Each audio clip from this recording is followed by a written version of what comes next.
family. So at this time, would you please help me welcome Dr. Troy Pennington? David, thank you so much. I'm really wanted to say, Edward and David, thank you for allowing me to be here and giving me this opportunity. I'm excited to share with you all today a little kind of inside look at the pandemic. One of the things that many of you may not know is that San Bernardino has really been at the tip of the spear from the beginning of the pandemic. And I'm going to kind of show you some of the things that have been happening behind the scenes since literally late in January. I'm going to try to share my screen here. Give me 1 second.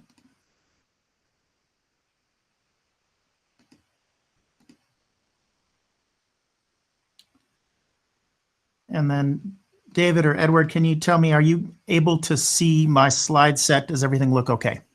All good. All good. Great. All right. Well, again, thank you for allowing me to be here.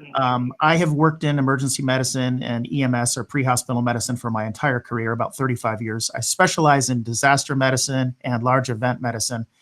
And I'm proud to be the EMS director of a fellowship at Arrowhead Regional Medical Center, where we train physicians after they've gone through a primary board specialty, which is usually emergency medicine, 1 additional year, preparing them for large scale or disaster type medicine.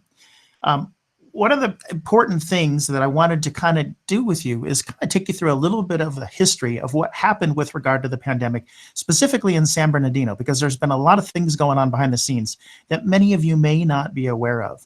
Now, the first time that anything regarding coronavirus or an unusual virus came onto my radar was actually in January 4th. I was surfing the web that day and I came across this video and I'm like, man, this kind of is suspicious. It reminds me kind of some other stuff that's happened in the past. I'm going to share with you this video. You know, there should be a little bit of light music in the background, but it shouldn't be overpowering. You know, the video basically was talking about this mysterious virus that was starting in Wuhan, and they had 44 people that had become infected. All of those individuals were put into quarantine, which kind of caught my eye. And, you know, out of that group, there were 11 that were said to be in serious condition. And so they were frantically working to try to discover what this was. They tied it to what they thought was the seafood market. They shut it down around New Year's and were decontaminating it feverishly. And, you know, after the market was closed, they were starting to rule out, okay, this is not flu A, this is not flu B, this is not adenovirus. Is this some sort of a coronavirus? They really didn't know exactly what they were dealing with. We do know that we've had, you know, some viruses jump from animals in the past, and they were thinking that perhaps something had jumped from an animal to a human being. And so this was kind of the first thing that I saw on the internet. The Chinese authorities, relative to what they did in 2002, were kind of quick to share information, which was a positive thing. And the sentiment on the street, at least at that time, here's the man on the street interview, here's Mr. Wu, and he said this one didn't feel like SARS. He really didn't feel like there was any big threat or anything to worry about. And so that was on January 4th. Now, January 26th is actually when I got involved in the pandemic. And believe it or not, this is only 2 days after the Senate was briefed. So the Senate in the United States was briefed on the 24th. We didn't form the coronavirus task force until the 29th. But on Sunday, January 26th, I received a phone call from some of our leadership at the state EMS authority. And the phone call kind of went like this. They told me that, you know, we were bringing in a flight from Wuhan. These individuals were, you know, perhaps infected with this mysterious virus. We think that they're not, but we're not sure. But what we want to do is we're going to land them at Ontario Airport, and we want to quarantine around 200 people for 2 weeks. And so my jaw kind of dropped. I'm thinking, well, we haven't really had a major quarantine in the United States, especially anything of this size, for over 50 years. And you know, as the conversation went on, then they were like, oh, by the way, yeah, we need you to get together a team, and they're going to be here tomorrow, Monday, the 27th. And I'm like, excuse me. Thankfully, that didn't happen. I quickly tried to talk them out of quarantining at Ontario Airport, just because that really is not a great location for a quarantine. Now, Ontario is designated as a repatriation center, and they do have some special accommodations there. And actually, this photograph to the right was us working, you know, at Ontario Airport to try to set up a medical screening clinic there. Thankfully, again, it didn't happen. I pushed back a little bit on the state and said, have you looked at like a hotel or Air Force Base, someplace where we can individually room people, give them a private bathroom so that we can kind of truly quarantine them? And so they didn't show up. What was running through my head was, the quarantine pictures you see from the influenza pandemic of 1918. And that's kind of what I was thinking about. Interestingly, in the United States, if you roll the clock back to the CDC taking over in the late 1960s with regard to pandemic response, around that time, we had a little over 50 quarantine stations designated in the United States. Move the clock forward to the 1970s, most people thought that, pandemic quarantine was a thing of the past. We weren't going to need it. They dropped down to 8 quarantine stations in the entire United States. And then after 9/11, because of some new renewed threats of a possible biological weapon, we bumped back up to 20 quarantine stations designated in the United States. California has the largest number of those, which is 3, shared by Texas, which is also another state with a large number. But this is kind of what I was thinking about, when they told me that we were going to do this in the airport hangar. To Gigi Graciette right now. She is at I'm going to pause this for just a second. What ended up happening in the next 2 days was I was kind of pushing back on the state saying, look, it really doesn't sound like a great idea, but yet we still continued to organize a team. We organized a team of physicians and nurses. We were organizing supplies. We were setting up at Ontario Airport. We were building a clinic. We were trying to set up a workflow. We were doing everything we could to try to keep these individuals from coming into a local hospital. So we wanted the highest level and most prepared team that we could have. What happened on Tuesday morning was that I got a call back from the state of California's EMS authority. And they said, hey, okay, yeah, we've thought about it. It doesn't sound like a great idea. Do you know anybody at March Air Force Base? And I actually put the head of state EMS in contact with a Commander Louis, who was one of our commanders that we'd done some training with in the past at March Air Force Base. And a plan quickly came together to move all of these individuals to March. It was kind of bittersweet for us because we'd been preparing a team. We were interested in being able to support this effort, but then suddenly it moved jurisdictions to Riverside County, and then it took our team out of play, at least for the time being. Thankfully, one of our graduates from the emergency medicine residency program was the ER director at Riverside County Hospital. He did a fantastic job with very little notice. They put together a team in Riverside County, and then we were able to actually get credentialed to work at that hospital. And so literally by the end of that week, we were participating in the care of the individuals at the quarantine. Now, this is the film from when the flight came in on Wednesday, January 29th. And so essentially they were offloading the individuals at March Air Force Base, and we had set up a quarantine area there. Riverside County had a mobile health unit set up there with a very small team initially, and our group of providers that was originally training for this from a couple of days before was immediately brought over, and we were able to support them in this effort. And here's what it looked like. This was my first shift. So this is Saturday, February 1st. I actually picked up the night shift. Wasn't a lot to look at. The quarantine area was behind a gate. The United States Marshals were guarding it. We worked out of this mobile health clinic that was our safe space or our clean space. You can see the pictures of the parking lot. Again, this was when I first arrived on February 1st. This is the inside of the mobile health unit. Again, not a lot to look at, but you can kind of see in daylight, the United States Marshals were checking IDs of everyone coming in and out of the quarantine area.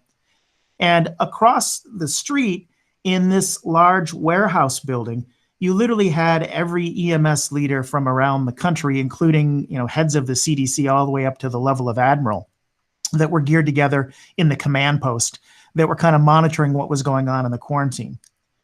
So this is our little clinic area. We were setting up and just kind of organizing one of the spaces before any patients' arrivals there. And this is actually the first quarantined individuals in the United States. The thing that struck me as odd is that they were still allowing those individuals to come together in close proximity. We definitely had some challenges. Our team, I think, did a fantastic job. The Riverside County team did a fantastic job, but some of the decisions that were made at other levels, we kind of left us scratching our heads. But, thankfully, we were lucky with this first quarantine. They had screened these individuals many times before they came to Riverside. And ultimately, none of those individuals ended up having coronavirus. And so we were very, very lucky. Now, On the home front, here back at Arrowhead, we recognized that this was going to be a big issue. And so Arrowhead, because of our early involvement with the first quarantine at March Air Force Base, was already making preparations before the majority of all hospitals in the United States. And we were setting up kind of workflows, tents on the outside, trying to triage people in the parking lot so that we didn't put them into an emergency department waiting room or lobby and potentially contaminate other individuals. And what happened in March was the timeline continued to march on, no pun intended.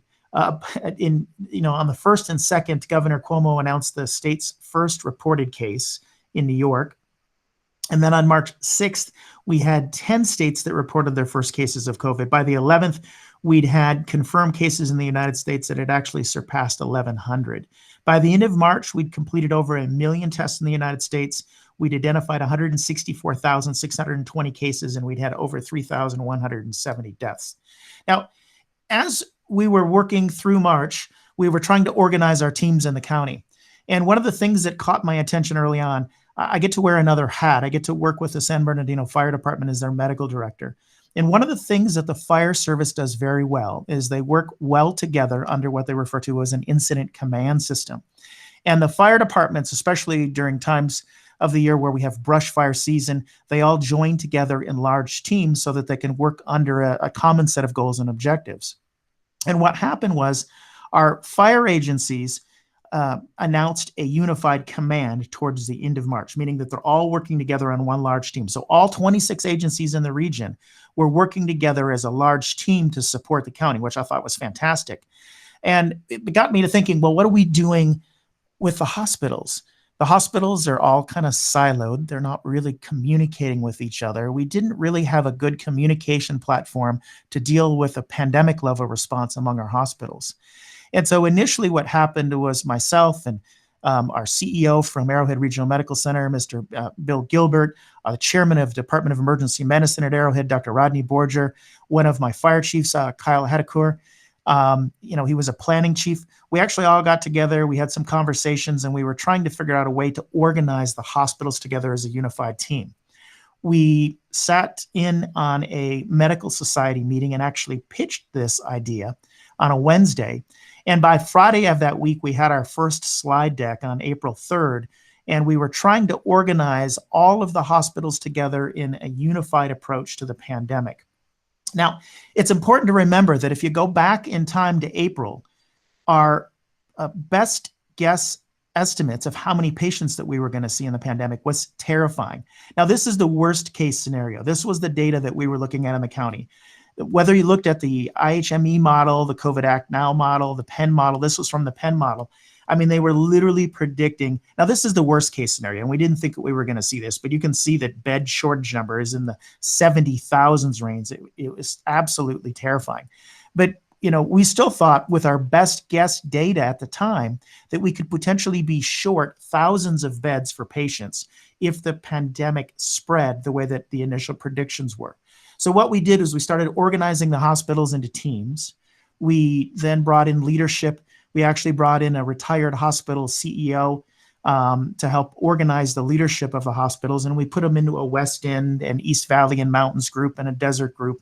And then we had regional leadership to kind of maintain a manageable span of control.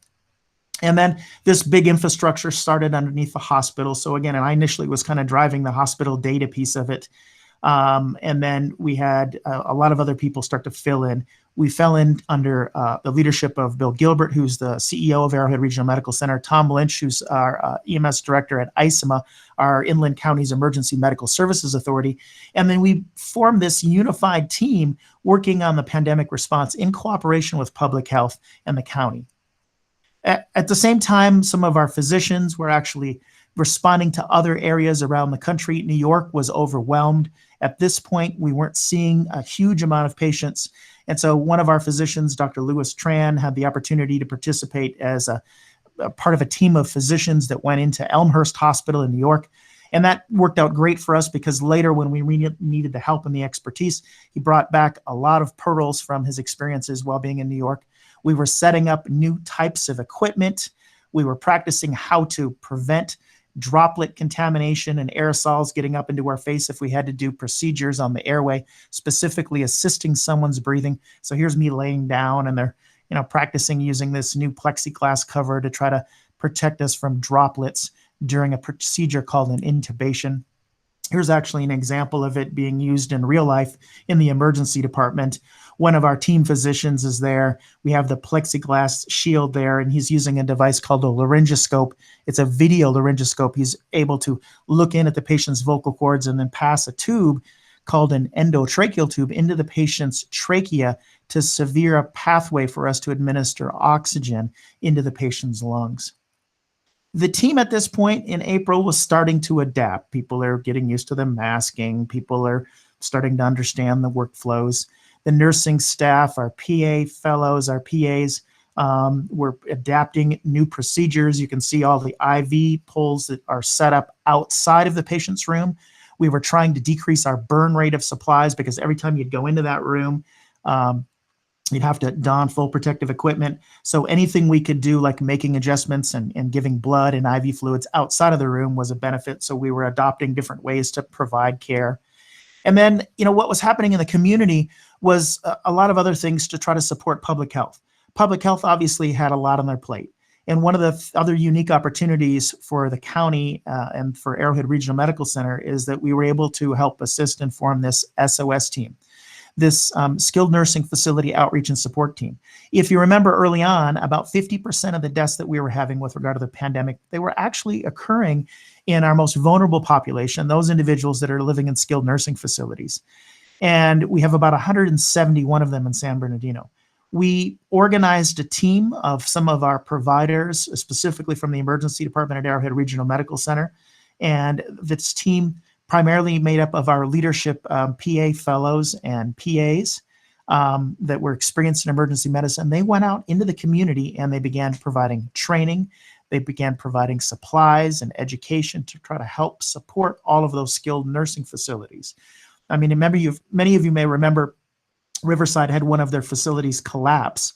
And actually they had, they had a whole bunch of patients that suddenly had to be evacuated from that nursing facility because the staff didn't show up one day. Actually, we ended up taking about 10 of those and transferred to Arrowhead Regional Medical Center. So in San Bernardino, we were doing everything we could to support those skilled nursing facilities. We were doing testing in the pre-hospital environment. This is part of our team from the San Bernardino County Fire Department, as well as our unified command team of EMS nurses. We were doing antibody testing. We were checking for prevalence within our first responders. And believe it or not, we were setting up alternate care sites. This is not a picture from 1918. This is a picture from earlier this year. We literally were setting up the National Orange Show to be prepared for a possible overwhelming influx of patients. So this is a real picture. The county behind the scenes was doing an intense amount of work to support the pandemic response. They were purchasing equipment and supplies. We were developing staffing plans. We were developing protocols to be able to support people for the pandemic. Now, thankfully, we haven't had to use any of this yet, but we still have contingency plans in place and team members available for these alternate care sites throughout the county. We were working really hard in our education campaign. This is myself, along with my fire chief, Chief Dan Muncie, along with our lead nurse educator, Lee Overton from the San Bernardino County Fire Department. We were doing Facebook Live sessions. We were trying to push out information and talking about some of the lessons learned from the pandemic in 1918. And then, we went through April. We had a peak in April towards the third week in April, and then it calmed down a little bit. And for those of you that think that it can't happen to you, everything changed for me and my family in April. In May, right after Mother's Day weekend, actually on Monday, May 11th, my wife told me she didn't feel great. Not much of it. She said she just thought she overdid it on Mother's Day. Tuesday, she said, baby, I think I have a fever. We checked her temp a couple of times. It was normal. She said, I just feel kind of tired. Ironically, at the time, I was in the police academy. Many of our EMS physicians, actually 3 of them from Arrowhead, were attending the police academy together to be able to better support our law enforcement teams and specifically our SWAT team in the community, along with 2 of our San Bernardino County firefighters. So we were actually all attending the police academy. I said to my wife, "Are you sure? I'm going to the academy tonight. Are you want me to stay home?" She's like, "No, baby, I'm fine. Go ahead and go." So I left for the academy around 3:30 p.m. Now, my wife and I didn't have an opportunity to talk that night until after the academy was over. The picture on the left is, three of our physicians from Arrowhead Regional Medical Center, myself included, and then two of our San Bernardino County firefighters. We were going to the police academy in Victor Valley. By the time I got out of class that night, my wife was short of breath in simple conversation. She was coughing, and she sent me a text, which I'm going to show you, that basically excuse her French, but she basically said F, and said, "Look, I don't feel good." And I called her, and she got really sick really fast. My wife's 31. She's an athlete. She runs 7 to 10 miles a day. She does, aerial yoga, the silks.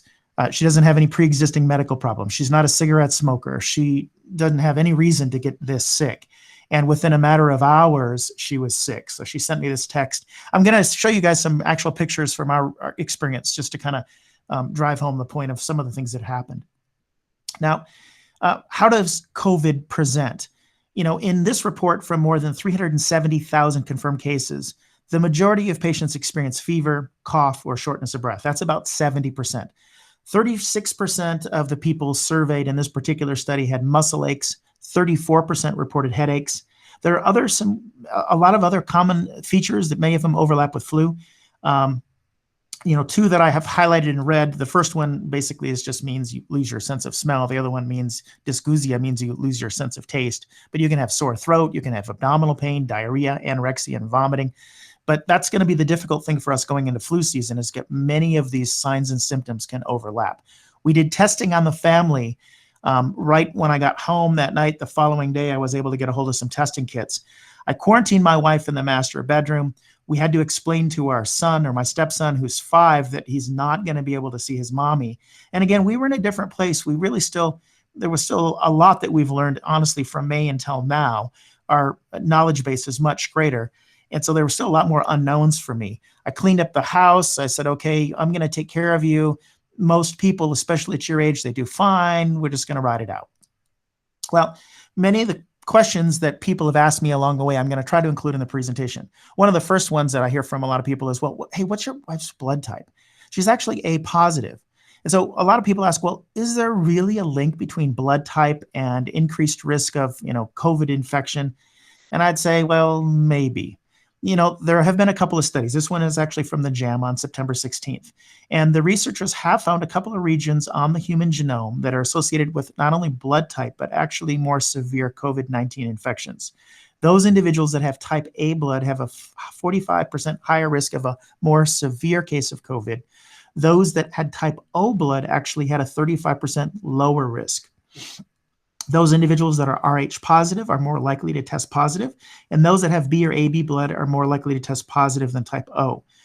The data here is not great. It has not been correlated necessarily to increased risks of intubation, where you're put on a ventilator, or increased risk of death. But there's probably something to this. We've known in certain disease processes, like even malaria, dating back to the 1970s, that there are certain individuals with certain blood types that do seem to have an increased risk. So there probably is something to this. Now, literally by Thursday, my wife, her oxygen level, we were using this little home pulse oximeter. If you're looking to put together a first aid kit, I'll point out some of the things you may want to have. You can pick these up for $40 or so, sometimes even less. Her oxygen level had dropped to 85%. Now, generally, I would consider admitting someone to the hospital when they're down below like 92 to 94. Generally, definitely 90% or less, I want to, admit them to the hospital. My wife's in the 80s, and I'm arguing with her about going, and she just didn't want to go into the hospital. But shortly following that, she was in the emergency department. Now, this is from the NIH. I know it's a busy slide, but essentially we divide people into different categories. Those with asymptomatic or pre-symptomatic infection, which is a lot of people. A lot of people have little to no symptoms at all. Those that have mild illness, moderate illness, severe illness. Severe illness was actually my wife's category. That's defined as an individual with an oxygen saturation of less than 94% on room air. And then critical illness are people that have respiratory failure requiring that to be placed on a ventilator, septic shock, or multiple organ dysfunction.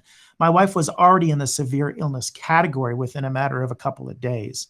She ended up hospitalized at Arrowhead on high flow oxygen. This machine is a very fancy type of nasal cannula that can run at 30, 40, 50, even 60 liters per minute to try to help keep those little breathing or air sacs open in the lungs.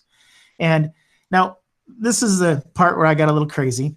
Now I do disaster medicine for a living. I do critical care and EMS medicine. At that point, they wouldn't even let me in the hospital to see my own wife.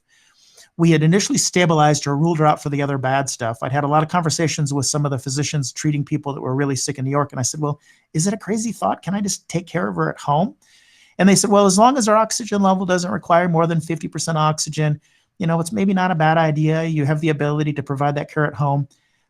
You see on the bottom of the corner of the thing, that's an oxygen concentrator like a COPDer would have at home. Those are, available to lease. You can actually purchase a unit like that for about $600. They concentrate oxygen out of room air. I had a very fancy unit, though, that was lent to me by a company called Vapotherm that, helped me provide her high flow oxygen through a cannula.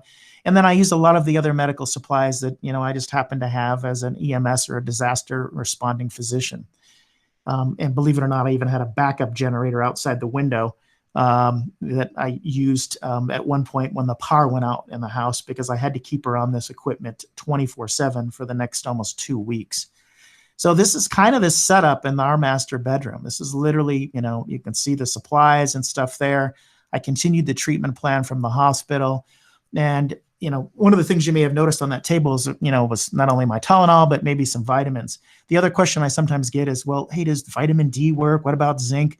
And so as I go through the story here, I'm going to try to point out, some of the things that may or may not work. Now, vitamin D, actually, we've got another study hot off the press literally a couple of days ago, but, there does seem to be something here. So it probably helps. So I would encourage you guys, especially through flu season, to supplement with vitamin D. The greatest promise appears to be in combating this, life-threatening part of the virus, which is what my wife was experiencing, called cytokine storm. She has a very healthy immune system. Her immune system was actually over-responding to that infection. And that was actually causing widespread inflammation in her body, causing her to be short of breath and having a lot of other associated problems. We've had a lot of trials looking at vitamin D. This study that I referenced here they have looked at like 24 different randomized control trials of supplementation with vitamin D in regard to the incidence of acute respiratory tract infection. They found that it's been inversely associated with, meaning as your infection is worse, you tend to do better with vitamin D. So, it seems to help. Now, believe it or not, and just a couple of days ago, here's another one that came out. This was based on CDC criteria. They found that individuals that had sufficient levels of vitamin D were at reduced risk for adverse clinical outcomes. And so I think that the downside here is very, very, very small. And I think that the upside is very real. So, my general recommendation and the conclusion of this study is that they think that the people would benefit from this and would generally recommend that you supplement with vitamin D daily, especially through the flu season. Now, what about zinc? It is well known that zinc possesses a variety of direct and indirect antiviral properties, which are realized through different mechanisms. Zinc can enhance antiviral immunity, both innate and humoral. It can restore depleted immune cell function. And essentially what we found is that, there is benefits for zinc.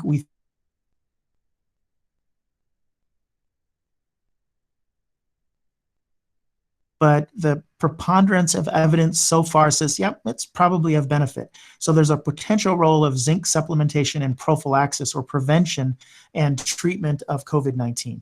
So I would say thumbs up for both zinc and vitamin D. Now, here we are. My wife is back at the house. This is her text to me. You know, I'm monitoring what's going on. I'm using my Nest camera to kind of keep an eye on her from the other room. It's like my telemetry monitor. And she says, struggling breathing, honey. I'm sorry. And she's spiking her fever again. She's 102.5. She's describing it to me as like a boa constrictor. She said it was literally like a snake, and it would come in waves. It would basically start to ramp up. She would get some fever and chills and body ache. Her shortness of breath would become more pronounced to the point where she was really struggling and gasping for breathing. She would have these episodes that would last from, 45 minutes to a couple of hours, and then it would kind of subside again. And so this is me basically, looking at my laptop, from the other room, and I was using my security camera literally to monitor her in the other room so that I didn't have to keep putting on the equipment every single time. Because remember, every time I'm going in there, I'm putting on in my case, I was using an N100 mask, and my work life and my home life were starting to kind of feel similar at this point. But I'm continuing to monitor her, and at this point, I'm taking care of her around the clock, 24/7. This is a video of her breathing. I just want you to look at her back. You'll notice that she's prone. She's laying face down.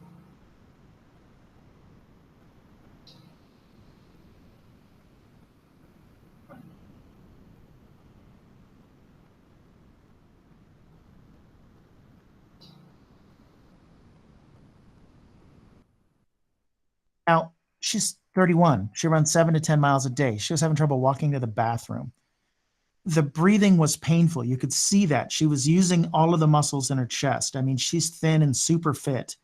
And she couldn't breathe laying on her back. She couldn't breathe laying on her side. She had to lay face down. The reason that people find that position works better is that there's a greater surface area of the lung available for breathing.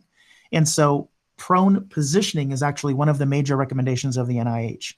The other thing that we found out during the pandemic is that in the beginning of the pandemic, everybody was freaked out about catching COVID.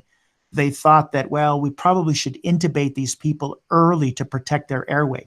We've actually found that early intubation, meaning putting the breathing tube in and putting them on a ventilator, caused harm. And we have learned that these high-flow nasal cannula devices, or BiPAP or CPAP, which is where you wear a mask, are a much better way to manage people with COVID than putting them on a ventilator.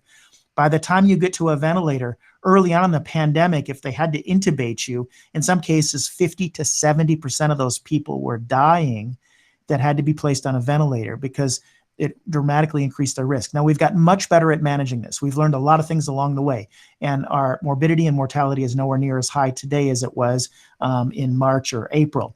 But we've definitely made a lot of improvements. Now, here is another picture. The mask on the left is either, you can use what they call CPAP, which is continuous positive airway pressure, or BiPAP.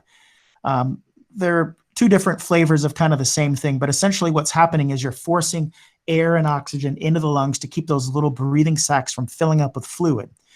The problem is it's very difficult to tolerate those darn things for a period of days and days and days on end versus the high-flow nasal cannula. This is my wife on the cannula at our house, and she wore that thing for darn near, it's a little more than 10 days. And so wearing that high-flow cannula is much more tolerable. It's not quite as effective as BiPAP or CPAP, but it provides continuous positive airway pressure to help those little breathing sacs from filling up with fluid in your lungs. Now, here's a video of my wife attempting to breathe. You can see the cannula. I'm going to just play this video for a second, but I want you to just kind of pay attention to how uncomfortable she is just attempting to breathe.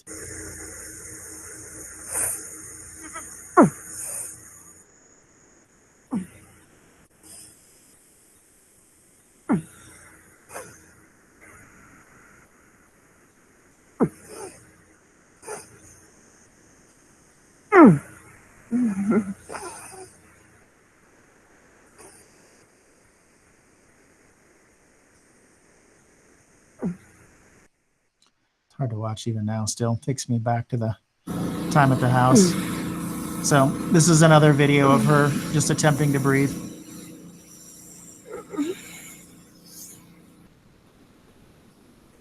She had all kinds of inflammation in her chest wall, and it was just painful to take each and every breath.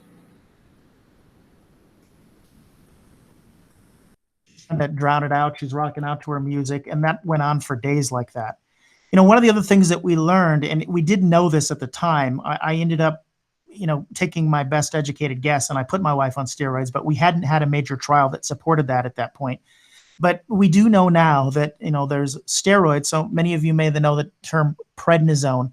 Prednisone, or actually a more potent form called dexamethasone, has been shown to have one of the most important benefits so far in the pandemic. We are now recommending dexamethasone for anybody that requires supplemental oxygen. Frankly, I still think that a lot of people that are even not requiring oxygen may benefit from this, but it's an anti-inflammatory that helps with the body's over exuberant cytokine and storm, and calms things down and may decrease some of that fluid that builds up in the lungs and takes away a lot of that inflammation that happens. So steroids is definitely recommended at this point, and we've had several studies that have confirmed this. This is just a text back and forth between me and my wife. I was sleeping on the pullout in the family room there with our dog Alice. Remember, this is on May now. Remember, in May at 8:20 of May 20th, we had that kind of unique thing would only happen once in history. And, we were just kind of texting back and forth. I knew what my wish was at 2020. And, thankfully my wish was filled. My wife was able to improve. Now, Friday, May 22nd, I thought, we're great. We're out of the woods. She's looking better. And so visiting hours, I thought, okay, 3 days, no symptoms. We will turn around and we will pull you out of there. But I wanted to make sure she was asymptomatic without fevers for 3 days, because I still didn't really know how long she could potentially be infective. For those of you that are curious, there is probably some potential risk to animals. I do not recommend putting masks on your animals like these masks that are in the picture. But there have been a small number of pets worldwide, including cats and dogs, that have actually come down with COVID. It doesn't seem to be that bad of an infection from them. As far as it getting on their fur and stuff like that, you don't really have to worry about transmission in that way. But if you were coughing and you had COVID right next to your animal, there's a small chance that the animals could actually become infected, as we've learned. Now, this is Saturday, May 23rd. Her numbers are looking good. I think we're out of the woods. I'm back at work on the 24th. I've got someone keeping an eye on her at home for me. But darn it, Monday the 25th, she's spiking a fever. She's having shortness of breath and body ache. So, now we've been going on since literally the 11th, and we're still going. She's got fevers and shortness of breath. We're all the way now to the 26th and the 27th. She's still spiking fevers. And so it wasn't until May 28th, so more than 20 days, when her symptoms finally subsided and stayed away for good. And so finally she's better. She's off supplemental oxygen. She's very deconditioned. She's lost a lot of weight, but she's doing better. I just wanted to say thank you to all of our friends and families that supported us. It was quite an endeavor taking care of her. Mama's back now. She's working out. She's doing great after COVID. So, she was one of the lucky that was able to recover from this. However, you've heard about many people having these long haul symptoms. I wanted to touch on some local stuff now and some other of the kind of fact versus fiction stuff, as we go through. One of the things that's been debated a lot throughout the pandemic is what is the most likely mode of transmission. That still is close range droplets. That's why masking is so very, very important. Initially, there was a lot of emphasis on fomite transmission, on surfaces transmission. But the initial studies that they did, they put down so much virus, and they said, well, geez, in 24 hours, some of the virus can still be alive. But that really would have been the equivalent of like 50 people coughing in that area. In real life, we don't end up with that much virus deposited in a surface in one spot. So and a lot of the initial studies that showed 24 hours on cardboard and 3 days on plastic were really invalidated. And we really feel like fomite transmission or surface transmission is very unlikely. It's not that it's impossible, but mostly this is going to be droplet spread. We know that masking reduces viral inoculation to which the wearer is exposed, and we've had numerous studies. We also have shown that the amount of inoculum, meaning the amount of dose that you get exposed to, increases your risk of disease. We've known this all the way back into the 1930s, where they were looking at virus dose, and they found that in individuals in a study of human flu that got exposed to a higher initial dose did worse. I love the hamster here where they're putting the little mask on the hamster, but they actually have reaffirmed this in hamsters given doses at incremental levels. Those that get higher doses actually get sicker than those that don't. Now, what about vaccines? Last time I looked, I think 217 vaccines in development. The main three that we're looking at right now are Pfizer, Moderna, and AstraZeneca. We are in stage 3 trials. I mean, we have never seen an effort like this anywhere around the world. Normally, vaccines take years to develop, and I'm hopeful for something, by the end of the year. We are seeing some side effects, but so far in at least the Pfizer and the Moderna trial, we haven't seen any major side effects, just kind of body aches, fever, sometimes the things that we see after a flu vaccine. However, AstraZeneca's trial has been on hold. Now, I didn't check this morning, but as of 3 days ago, this was still on hold. There were a couple of patients, one of which was hospitalized with a case of transverse myelitis, which is an inflammation of the spinal cord. Another individual that developed multiple sclerosis, which is also an inflammatory process. Now, at this point, about 18,000 people had been vaccinated. So they're trying to see if this was just by coincidence. You have a population of 18,000 people. It's likely that you're going to have someone develop some of these other problems, but they're trying to figure out if it was in any way related to the vaccine trial. So more on that to come. We don't know yet. If we get the vaccination out, this just lists some of the priority population for planning purposes, that, the people that we're providing the vaccinations for first, whether it be healthcare providers, long-term care facility staff, other essential workers, national security populations, our long-term care facility residents and staff. So we have a lot of plans in place for that. This slide just shows you the relative risk of death by age. And you can see the comparison group is a normal, healthy 18 to 29-year-old. Your risk of hospitalization as compared to the comparison group, if you're 0 to 4, is 4 times lower. If you're 5 to 17, it's 9 times lower. Your risk of death is much lower in that 0 to 17 age range than the 18 to 29-year-olds. And we're essentially seeing almost no deaths from infants and young children across the country, even lower rates than with regard to flu. However, as you move up in age, especially when you get to the individual that's over 65, you can see it's 90 times higher risk of death. And those individuals that are over 85 years of age, tragically, it's 630 times higher risk of death. So it's definitely age dependent. As time has gone on, we do see a trend towards decreasing morbidity and mortality. There's probably several reasons for that, but it has been promising information from around the world in the past month and a half or so. Now, how are we dividing these areas up throughout the state of California? This was the plan that was put out by the governor as far as monitoring guidelines as of August 28th. Now, I haven't checked in the last couple of days, but the last time I looked here in San Bernardino, we were at the widespread county risk level, which means that we are seeing more than 7 daily new cases per 100,000, or a positivity rate of about 8%. Essentially, this is a way for us as a county to try to move forward with business and school openings and return to some sort of normalcy. So these guidelines, I actually think, are probably the best pitched plan yet. It gives us pretty firm direction on what we need to do to move into the next group. Substantial is the red group, where you have 4 to 7 daily new cases per 100,000, and then you get down to minimal, or the yellow group, where you have less than 1 daily new cases per 100,000. And so you need to remain in that next level. So if we bump, we're looking like we're bumping from purple into red if we haven't done it already in San Bernardino County, but we need to remain there for about 2 weeks before we can start to make changes with regard to business operations and schools. We've got to kind of hold there for a couple of weeks before we can start to act on that. But that's what's happening now statewide. This is kind of a map of what it looks like across the state of California, but you can see this was just a few days ago. Again, we were still in the widespread, or the purple category, in San Bernardino County.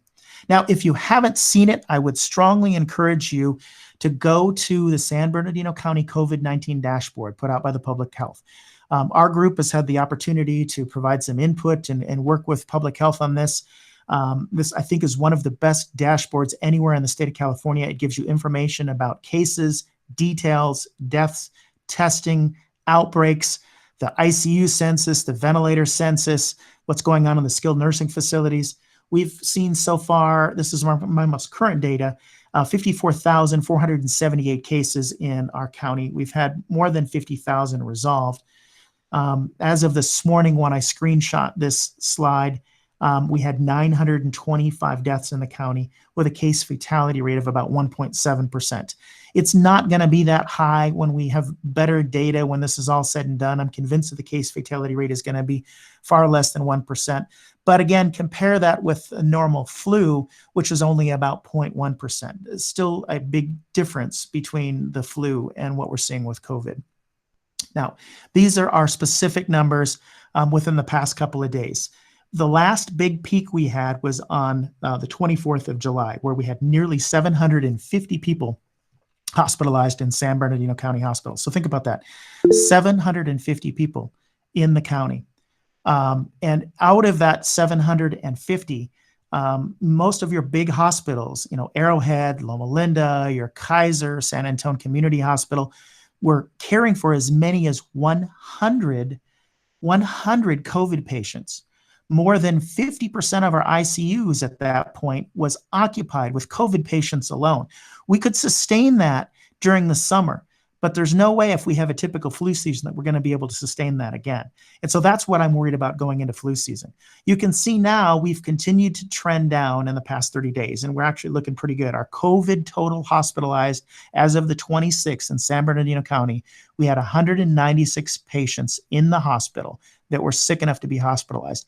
I think by far this is probably the most true statistic, because we know at any given point that we're not testing the entire county. We're not testing enough people to truly get a good representation, but there's always going to be a fixed percentage of people that are sick enough to be in the hospital. So I think that the best telltale sign of what's going on in our community is how many people are sick enough to get into the hospital. And thankfully that number has been trending down now since actually the end of August. Now, many people ask about, well, how many ventilators do we have available? We currently, as of the 26th, had 244 ventilators in use in the county. The black on the bottom of that chart represents COVID patients on ventilators. The coral color represents everyone else on a ventilator. So you can see, at points, we've had greater than all other problems combined requiring ventilators with COVID patients alone. This is the past 30 days.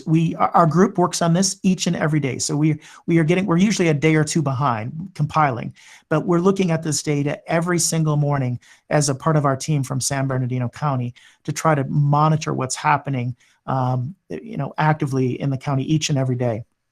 This is our ICU census in San Bernardino County. The black represents those individuals that are in the ICU that have COVID. You can see in the mid-July, around the 24th, we had greater than 60% of the patients occupying our ICUs countywide were COVID alone. And so, thankfully that number has trended down. But again, if we don't do a good job during flu season, we typically see a 20 to 30% or more increase during flu season in our hospital volumes. We add that to, the COVID pandemic, and we're going to be in trouble because our hospitals are going to be overwhelmed.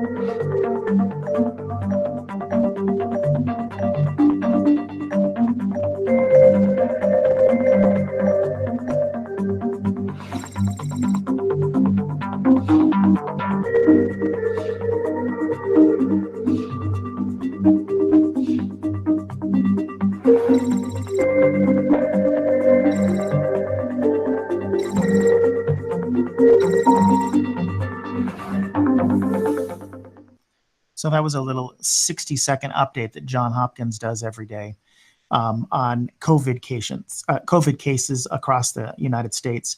And you can see that California has still been one of the hot spots. Here's my fear going into this flu season. You can see that at the beginning of September on the chart to the left, that we were diagnosing about 34,308 cases a day in the United States of confirmed new cases. Now, the number at the top is where we're at now. Now, this is a 7-day rolling average, so this is actually different than the number that you just saw in that video. The 7-day rolling average is 45,000 new cases each day. So we are seeing a trend upward again nationally. Now, that may not hit our individual city yet. Thankfully, we've not seen that in San Bernardino. Our numbers are continuing to go down, but I'm fearful that we're going to follow suit with what's happening in the rest of the United States as we move into flu season. So I really want to emphasize to each and every one of you, please, please, please get your flu shots. Last year in the United States, only 45% of adults in the entire US got their flu shot last year. The flu by itself each year has killed on average about 37,000 people a year over the past 10 years. So combining flu with a COVID-19 pandemic is a terrifying thing. So I'm sure you've seen all of the articles on the twindemic that have been going on in the news in the past month or so. We are fearful of flu season. The hospital and the county has been continuing to make preparations. We have preparations in place for those alternate care sites if the hospitals get overwhelmed. We have a much better communication system between the hospitals now, and we have an outstanding team in the county. I think that we're one of the best organized counties in all of California. So we really do have a great team behind you, but it's so important for everyone to do your part. Please mask it. Please recognize that, those simple things are the things that make the biggest difference. The masking, the distancing, the hand washing. I know you've heard them a million times. We all tend to get COVID fatigue. I hate the mask as much as the rest of you. But remember, those are the things that really do make the difference. So just remember, this pandemic is not over. Please do all of those things. Keep the distancing up, wearing the mask, washing your hands. And I want you guys to be smart, be safe, be good to each other, and thank you very much for your attention. Dr. Pennington, that is some great information you shared, and I know you shared some personal information in your slideshow, so we thank you for bringing us into your home in that way. But we have a couple questions here. Athena Chenoweth asks, what would your recommendation be for children and vaccines? I really think that vaccines are important in children. And so if you look at our CDC recommendations, I'm in full alignment with that. They recommend vaccinating any child over 6 months of age. We did better actually in our county last year at vaccinating children than we did adults. We were a little bit over 45% of adults, almost on par with the national statistics. I think we were at like 45.2. In children, we were a little bit over 60. I can't remember the exact number, but we actually did a better job in our county at vaccinating children. Honestly, children are doing very well, but the difficult thing we're going to have in flu season is making the distinction between flu and COVID. We do have testing available at the hospital to make that distinction. But if it gets busy again and it gets tight, we've struggled with having adequate amounts of testing supplies. We are in a much better place than where we were. We have new testing types that are coming out. But I still would strongly encourage everyone, keep up all the precautions and please immunize children over 6 months. For adults, all the way up to age 65, it's a standard dose of the what they call a quadrivalent flu vaccine. In over 65, they actually do a dose with adjuvant, which is actually kind of a stronger dose to try to help protect our older adults. This is the time to start doing it. By worst case, late October, but September and October are the time that we'd really strongly encourage you to get your flu vaccine. Very good. James Hattar asks, in your professional medical opinion, should schools fully reopen for in-person instruction at this time? This is the third rail of COVID. I've tried to dodge this question forever. So, this one's been tough, and I've been asked this many times before. The American Academy of Pediatrics has a good stepwise approach to this. Their default position, if you go to their website, is that, children should go back into schools, but you have to have certain levels of the, infection kind of stamped down in the community. So it's based on what the levels are in the community and what precautions the schools are able to be put in place. But it is the default position of the American Academy of Pediatrics that we should try to get our kids back in school. It's tough. I mean, our son is 6. He's in a dual immersion English-Spanish program, and it's been very difficult for him. We're doing it over Zoom like most parents right now. But, if you want a really well thought out, plan, I'd really refer you to the American Academy of Pediatrics guidelines, because I'm not truly an expert on children, but I think that's probably the best plan I've seen going. Okay, thank you. Dylan G asks, and this is a question that I've thought about myself. Is there a risk of reinfection? There is.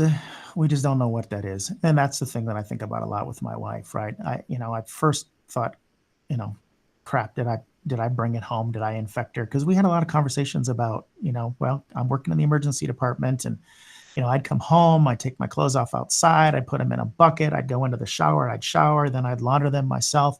I still have no idea how my wife got infected. There have been 1 or 2 cases where there was a specific case out of Korea where they thought that the individual was reinfected. But honestly, I don't know. Was that person just one of those long haulers that got worse and, just was kind of waxing and waning, or did they truly get reinfected? I don't know the answer to this. I do know that, with regular coronavirus, you can get reinfected with regular coronavirus. And so that your immunity for coronavirus is not permanent, right? There are a whole bunch of different types of coronaviruses. So based on that alone, I think that there's a very real possibility. I can't imagine going through this again with my wife and someone else in the family. It was absolutely terrifying, especially as fit as she was. But I do think that there's a real possibility, but I don't think we've got the data to really know yet. Thank you. Let's see. Kat Citrone asks, are free drive-through COVID tests still available at Arrowhead Medical Center? We have been doing testing ongoing at Arrowhead. I don't know if David or someone else can help me we can maybe provide a link or send an email out to you guys on what's going on. I don't know the exact dates and times off the top of my head, but I would be happy to share that with you. We can follow up. And if anybody wants a copy of the PowerPoint, I can make a PDF version. It's a pretty big file because I've got like 85 slides, but I'm happy to share that too. I can send that to Edward and make it available for everybody. Definitely. I can share the PowerPoint presentation with all of the registrants. Dave, Mr. Glick, do you want to touch on the question about COVID testing at the hospital? Yeah, so we do drive-through testing. You will need an appointment. As far as I know, that's what our website said the last time I looked at it. So go to arrowheadmedical.com. I believe that's the website, or you can just Google Arrowhead Regional Medical Center. And at the very top of our web page, there is information regarding COVID. And if you scroll down on our website, you will have information regarding our on-site testing. So I spoke to an individual today who was turned around in our parking lot, and they were at the other end from the testing, but they were going to get the drive-through testing. So we do it at the medical center. Go to our website and click on the link, and you'll find all the information right there. Thank you, David. Dr. Pennington, that was an amazing presentation. And I thank you for your time. And thank you, David Glick, and the Arrowhead Regional Medical Center for partnering with the Inland Empire Regional Chamber of Commerce on this webinar. Some very important information was shared. And, maybe we follow this up in 30 to 45 days with another one. Big too. Yeah, but that's it for me. I'm signing off now. Thank you guys for attending. We will share this presentation and information with you all via email. Dr. Pennington, thank you. David Glick, thank you, sir. Edward, thank you so much for hosting this. Dr. Pennington, thank you very much. Thank you very much for the opportunity. And everybody, I'll send that PDF. It's got my email. So if you have other questions, I know there was some, I'll try to reach out to you guys personally. Thank you, guys. Have Thank a good you. one. Bye. Bye-bye. Thank you all.